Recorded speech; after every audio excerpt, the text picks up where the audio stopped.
జగిత్యాల జిల్లా మెట్పల్లి మండలం ఆత్మకూరులో అటవీ భూములు కబ్జాకు గురవుతున్నాయని గ్రామస్తులు ఆందోళన వ్యక్తం చేశారు. గ్రామ శివారులో ఓ వ్యక్తి 100 ఎకరాలను కబ్జా చేశాడని ఉన్నతాధికారులకు ఫిర్యాదు చేశారు. ఈ మేరకు అటవీ శాఖ అధికారులు, పోలీసులు గ్రామ సభ నిర్వహించారు. అటవీ శాఖ అధికారులు, విద్యుత్ అధికారులు అనుమతి లేకుండా ఏర్పాటు చేసిన 7 విద్యుత్ స్తంభాలను, తీగలను తొలగించారు. అనధికారికంగా విద్యుత్ స్తంభాలను ఏర్పాటు చేసిన వ్యక్తులపై కేసు నమోదు చేసినట్లు విద్యుత్ అధికారులు తెలిపారు.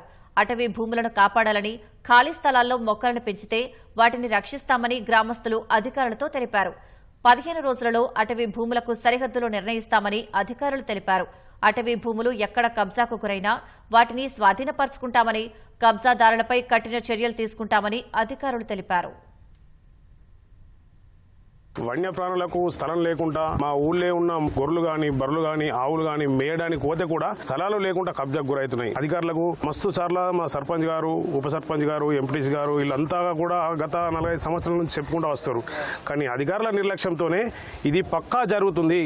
ఎట్లా కబ్జాకు గురవుతుందంటే వచ్చిన వాళ్ళు అడుగుతారు ఎంత చెప్తాం, అసలు తావులేదు చెప్పేందుకు. గండి కింద ఒక 100 ఎకరాలు అయింది, గండి మీద ఒక 100 ఎకరాలు అయింది, గుట్టానికి ఒక 200 ఎకరాలు అయింది, దేవతల గుంట్లో ఒక 200 ఎకరాలు అయింది, సీపురుదుబ్బకు 300 ఎకరాలు అయింది, ఎల్లమ్మగుంట, రంగారాపేట, బొమ్మెనగుంట ఇవన్నీ చెప్పుకుంటా పోతే చాలా అది ఉంది. ప్రవేశంలో కావచ్చు, ప్రత్యక్షంగా బీట్ ఆఫీసర్ని తీసుకుని కూడా నైట్ లో పోయి చూపించిన 2021లో అప్పుడు అంతంత మాత్రంగానే చూడడము, వెళ్ళడము, కేసులు పెట్టి వదిలేయడము. ఎన్నో సార్లు వినతి పత్రాలు కూడా ఇవ్వడం కూడా జరిగింది. కానీ 100 ఎకరాలు కొట్టిరు, ఇలా 2 ఎకరాలు 3 ఎకరాలు అని చెప్పడం విడ్డూరంగా ఉంది. ఫారెస్ట్ డిపార్ట్మెంట్ కి ఇది సరైన పద్ధతి కాదని మేము అనుకుంటున్నాము.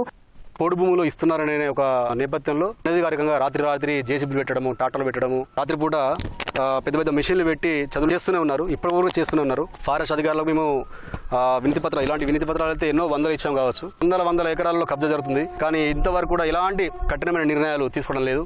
ఫారెస్ట్ భూమిపై ఎలాంటి నష్టం జరిగినా చట్ట ప్రకారంగా ఖచ్చితంగా మేము చర్యలు తీసుకుంటాం. ఈ విలేజెస్ మంచి సహకారం చేస్తున్నారు, వీడిసి వాళ్ళు కూడా సహకారం చేస్తున్నారు. ఇప్పటి వరకు కూడా ఏదైతే ఆక్రమణకు గురైన భూమి ఫారెస్ట్ వాళ్ళ కబ్జాలోనే ఉంది. ఇక్కడ ఎలాంటి వ్యవసాయం కానీ, ఎలాంటి క్రాప్ కానీ వేయలేదు అని తెలియపరుస్తున్నారు.